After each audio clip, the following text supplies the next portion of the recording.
महादेवी हत्तीला वंतारात नेल्यानंतर तिच्यावर उपचार सुरू करण्यात आलेत। वंताराकडून अधिकृतरित्या आता ही माहिती देण्यात आली आहे। तर माधुरी हत्तीला वंतारात नेण्याचा निर्णय हा सुप्रीम कोर्टाचा होता, वंताराचा नव्हता असं सुद्धा स्पष्ट करण्यात आलंय। तर महादेवी हत्तीवर होत असलेल्या उपायांमुळे तिची प्रती आता सुधारत असल्याचंही वनताराच्या वतीनं सांगण्यात आलंय।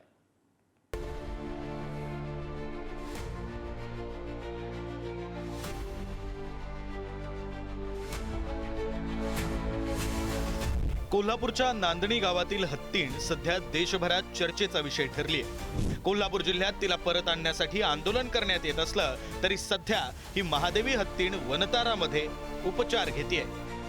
महादेवीला वनतारामध्ये 30 जुलै 2025 मध्ये आल्यापासून तिला विशेष पशुवैद्यकीय उपचारांखाली ठेवण्यात आलंय। सांधेदुखीवर इलाज म्हणून रोज जल उपचार, तळे, एक्स-रे आणि अल्ट्रासाउंड आदी रेडिओलॉजिकल रोग निदान, नियमित फिजिओथेरपी उपचार आणि संतुलित खाणं-पिणं, साखळदंड विरहित मऊ पृष्ठभागाची राहण्याची व्यवस्था, अन्य हत्तींबरोबर एकत्र येण्याची संधी, या सर्व उपचारांमुळे तिची मानसिक अवस्था आणि तिची प्रकृती सुधारत असल्याचं दिसून येतंय।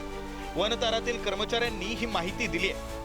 मध्ये आली तेव्हा इथे सेटल होण्यासाठी आपण तिला पुरेसा वेळ आणि जागा दिली। त्याच्यानंतर आपण तिची वैद्यकीय तपासणी केली आणि त्या वैद्यकीय तपासणीमध्ये जे आपल्याला प्रॉब्लेम दिसले त्याच्यासाठी तिला आपण आता लॉंग टर्म एक ॲक्शन प्लॅन तिच्यासाठी बनवलेला आहे।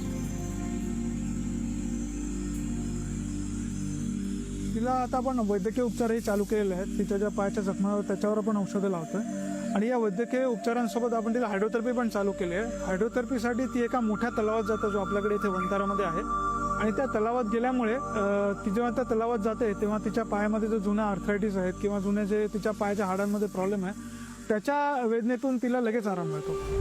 महादेवी ही शांत असून ती आपल्या भावना चांगल्या तऱ्हेनं व्यक्त करत आहे। तसंच अनेक वर्ष दुर्लक्ष झाल्यानंतरही आता तिच्या पायाची अवस्था हळूहळू सुधारतीये। आम्ही माधुरीच्या विशिष्ट पोषण गरजा लक्षात ठेवून एक तिच्यासाठी वैयक्तिक पोषण आहार योजना तयार केली आहे, जे की तिचं आरोग्य सुधारण्यास मदत करेल। महादेवी ही 36 वर्षांची आशियाई हत्तीण असून तिने गेली 33 ते 34 वर्ष कोल्हापुरातल्या नांदणी इथल्या श्री जिनसेन महत्तरक पट्टाचार्य जैन मठात काढली। तिला मोठ्या प्रमाणावर गुडघेदुखी, सांधेदुखी, पायांना गँग्रीन होणं तसंच मोठ्या प्रमाणावर वाढलेली नख या समस्या आहेत। तरीही धार्मिक प्रथा परंपरांचा भाग म्हणून गावातील मिरवणुकांमध्ये तिचा सहभाग होत होता। तिला ठेवलेल्या जागी जमिनीचा पृष्ठभाग हा धातू सदृश्य कडक असल्यानं हे तिचे आजार आणखीनच वाढत गेल्याचं सांगण्यात येतंय। प्राणीमित्र संघटना पेटा इंडियाच्या अर्जावर महाराष्ट्राचे मुख्य वन्यजीव वॉर्डन यांनी हत्तीणीच्या प्रकृतीची तपासणीसाठी उच्चस्तरीय समिती नेमली। या हत्तीणीवर उपचार करण्यासाठी सर्व आवश्यक वैद्यकीय सोयी सुविधा असलेल्या ठिकाणी नेऊन तिचं पुनर्वसन करावं अशी समितीची शिफारस 16 जुलै 2025 ला मुंबई उच्च न्यायालयानं ही शिफारस स्वीकारली।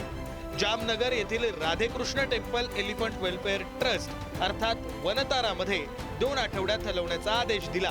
मुंबई उच्च न्यायालयाच्या आदेशाविरुद्ध जैन मठानं सर्वोच्च न्यायालयात अपील केलं। 29 जुलै 2025 ला सर्वोच्च न्यायालयाच्या 2 सदस्य पीठानं ही रीट याचिका फेटाळून लावली।